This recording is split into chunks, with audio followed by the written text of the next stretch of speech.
ৰাস্তাবিলাক একে অকলশৰীয়া হ'ব লাগে, অকলশৰে গৈ ভাল লাগে। চাওক কি ধুনীয়া ৰাস্তা, মানুহ নাই। এনেকুৱা পৰিৱেশ হ'লে শান্তি ন, বেছি ক্ৰাউডত থকাতকৈ।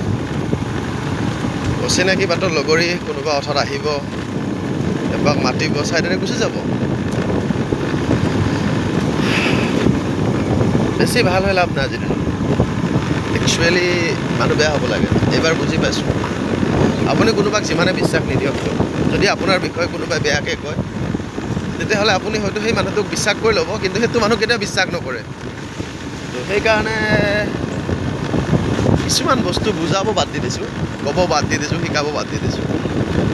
যি আছে নিজৰ মাজতে ৰাখিছোঁ। বাদ দিয়া, য'ত আপোনাৰ মূল্য নাই, য'ত আপোনাৰ সন্মান নাই, সেই জেগাত আপুনি থাকি লাভ নাই। বহুত ভুল হৈ গ'ল, জোৰ জবৰদস্তি বহুত থাকি গ'লোঁ। আৰু জীৱনত কেতিয়াও কাৰো প্ৰতি বেছি আকৰ্ষিত নহ'ব, নহ'লে পিছত আপুনি বদনাম পাব।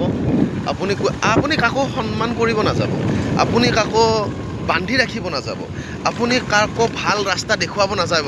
নহ'লে এদিন আপোনাক কি ক'ব জানে?